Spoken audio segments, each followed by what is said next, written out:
Good evening. Welcome to tonight's On the Edge with me, Theo Chalmers.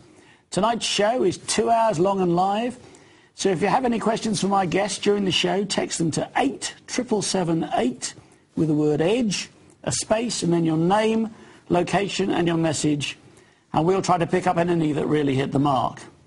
They're all charged at standard rate, so why not get ready to text? Tonight's show features two people whose ideas for a new society were presented to the world in Peter Joseph's film Zeitgeist Addendum, a film which has been watched online by millions. He is trying to launch a zeitgeist movement to change people's perception of reality and consciousness. As part of that idea, he discovered and has incorporated the ideas of an extraordinary 93-year-old thinker who has created a strategy to build a new, unified, symbiotic world in harmony with nature. This project intends to achieve nothing less than the unification of the human race. It includes the design of new cities, the abolition of money, a new paradigm for living. It is called the Venus Project. I am enormously pleased to welcome two guests here on a lecture tour from their 21.5-acre research center located in Venus, Florida. They are founder of the Venus Project, Jacques Fresco, and Roxanne Meadows, who has been with the project for 33 years. What a show we've got tonight. Welcome to you both. Thank you. Thank you, Theo. Nice to be here. I'm glad you can make it. And Jacques, if I could start with you. I know you've been working on this for some time, but you are an extraordinary Renaissance man, aren't you? You've done lots of interesting things in your life. That I don't know, but I've worked on a lot of things. You've designed lots of different things. Yes, I have.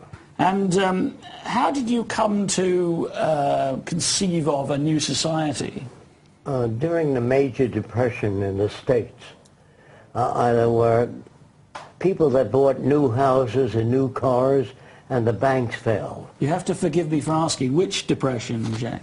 1930, 29. That big one? Yes. Yeah, the Dust Bowl and all that. That was the time when I saw 15 million people evicted from their homes because the banks failed. They couldn't pay them off. So they bought, before that they bought cars and all that, repossessed, and people moved out of their homes by the banks, and about 15 million was sleeping in every empty lot.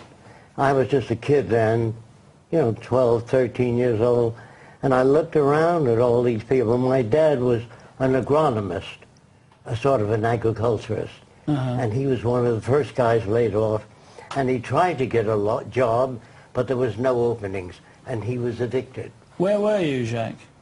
Where? Which part? New York City. Oh, you were in New York City? Yes, in Brooklyn. Okay. And since people were sleeping in every lot, I looked around in stores and they had radios and vacuum cleaners, but people didn't have money. So what good is all that? It seemed to me that our nation was capable of producing all the goods and services and making it available to people, but the government did not. At that time, Roosevelt was in, while Hoover said, prosperity is right around the corner. But those are just words.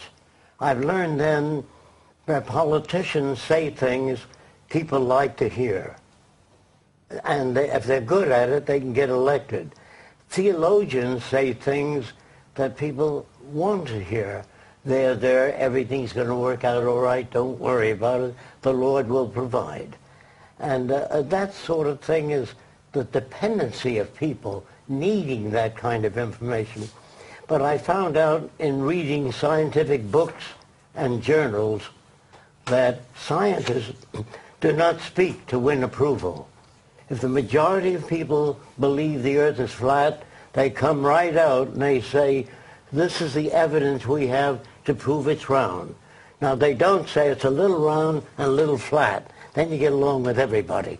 It's not the business of science to get along. So you've made it your business to change people's perception. Try to. I don't know that I can do that. Okay. But I'm interested in what made you suddenly go from being, say, a designer of helicopters or a consultant to the motion picture industry to basically creating a new world. That's later. That was later on. But when I was a kid, the Depression forced people to ask new questions. How come there was a depression? How come the banks failed? They never asked those questions until the depression. And every university had students outside discussing communism, socialism, fascism. They were discussing things because conditions drove them to that. It isn't that people suddenly became intellectually bright. Conditions forced that. So I noticed that, so I listened to Nazis. They had the American flag and the swastika. During the Depression, they were talking about how great National Socialism was. Then I listened to socialists, and I asked questions. I said, how will you prevent corruption? They didn't have any answers. Then there was a guy speaking on communism, mankind united, all kinds of ideas, back to the good old days, people growing their own food. But I was standing in front of a communist, and he said, beat it, son. I was just a kid, because there are mostly adults around. I said, no, I want to hear what you've got to say. He said, why? I said, well, I don't believe what the Republicans say about the Democrats or what the Democrats say about the Republicans. I want to hear from a communist what communism is. He said, you can stay. So after about an hour, I said, I want to ask you 10,000 questions. He said, you'll have to go to the YCL. I said, what's that? He said, Young Communist League. I said, where are they? And he gave me an address, and I went there. And there were kids about 10 years old to 17, and they were reading Dostoevsky's book, such as Crime and Punishment, 10-year-olds. They were much brighter than the average child I've ever met. And I stayed there for about an hour. Then I asked the questions. How are you going to prevent corruption in the future? They said, well, when that time comes, we'll work on it. How are you going to house the masses? Well, we'll work on that when that time comes. I said, let's start a technical branch and work on those problems. So the lead guy said to me, you're deviating from the teachings of Marx. You'll have to leave. I said, I didn't come here to hurt anybody. I came here to help. I would help any group of people. So the vice president of the Young Communist League got up and said, let's hear him out. And they kicked us both out. So that was the end of my attempt to reach the communists. Okay. Then Can I just interrupt there? Because those questions you just asked those communists, I'm going to ask you those same questions later with regard to your plans. Of course. A new society. I want you to. Good. That's both of us then. Okay, so carry on then.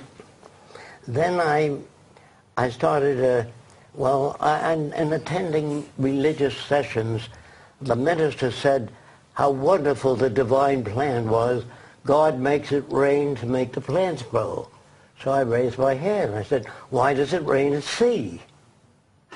So he said, hold your hands out, and he beat the daylights out of me.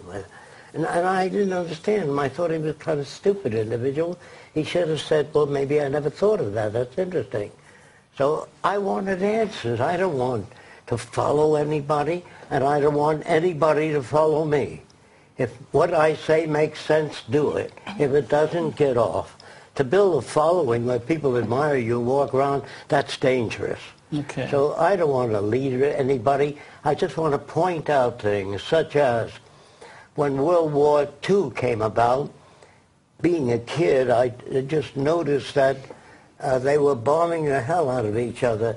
Germany was bombing England and France, and U.S. sent Lindbergh to Germany to see what was happening. And he came back and said, the Germans are turning out 3,000 planes a month. And U.S. had 600 first-class fighting aircraft. And that was not enough to engage. So they asked the aircraft companies to expand. They said, hell no. After the war, we're stuck with a big plant. So they gave the aircraft companies the money to expand. America supported 60% of American industry, built it up. And after the war, they gave it back to them for 1 cent to 3 cents on the dollar. That's public funds. They didn't give the public interest in that. And it looked to me very strange.